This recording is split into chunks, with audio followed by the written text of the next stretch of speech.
దేవునితో సంభాషిస్తే దేవుడు మనల్ని ఎల్లప్పుడూ కూడా దీవిస్తాడు, ఆశీర్వదిస్తాడు. అందుకే పునీత థామస్ ఆలోచనలను, మన యొక్క మనస్సులను, మన యొక్క తలంపులను అన్నిటినీ కూడా ఏకము చేసి ప్రభువు చెంత ఉంచడము, లేకపోతే ప్రభువు వైపు తిప్పడమే ప్రార్థన అంటున్నాడు. మరి ఆ మూడింటిని కూడా ఏకము చేసి ప్రభువు చెంత ఉంచి ప్రభువు వైపు తిప్పితే అది గొప్ప ప్రార్థన అని చెప్తూ ఉన్నాడు. ఆ ప్రార్థనలో మనము ఏమి కోరుకోవాలి అని కూడా మనకు థామస్ అక్వైనస్ గారు నేర్పుతూ ఉన్నాడు. నిన్ను నేను ప్రేమించడానికి నాకు మనస్సును దయచేయండి, మిమ్మల్ని నేను కనుగోవడానికి నాకు జ్ఞానాన్ని ప్రసాదించండి, నేను మీకోసం నిరీక్షణతో ఎదురు చూడడానికి నాకు ఓర్పును, సహనము దయచేయండి. అప్పుడు దేవుడు మనతో మాట్లాడబోతూ ఉన్నాడు. వీటిని మనం అనుసరించి పాటిస్తే, దీన్ని మన జీవితంలో అన్వయిస్తే దేవుడు మన మనసులకు శాంతిని దయచేస్తాడు.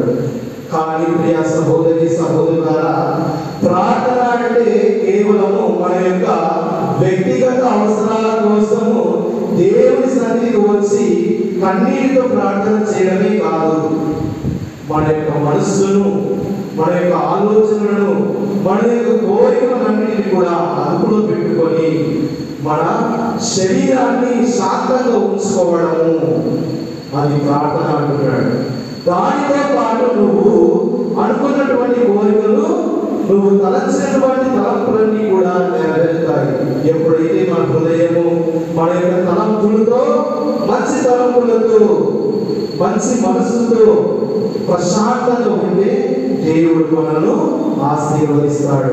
అంతేకాని దేవుని యొక్క సన్నిధికి వచ్చి కన్నీటితో ప్రార్థన చేసినంత మాత్రాన అది ప్రార్థన కాదు. అది కూడా ప్రార్థనే. కాకపోతే మన యొక్క మనస్సును, మన యొక్క కోరికలను అదుపులో పెట్టుకోవాలి. అవి అదుపులో పెట్టకపోతే దేవునితో మనము సంభాషించలేము.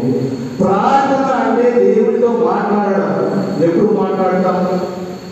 మనము ప్రశాంతంగా, నిలకడగా, శాంతితో ఉన్నప్పుడు దేవునితో మనము సంభాషిస్తాము. కాబట్టి అటువంటి ప్రార్థన చేయడానికి మనము ఎల్లప్పుడూ కూడా కోరుకుంటూ ఉండాలి.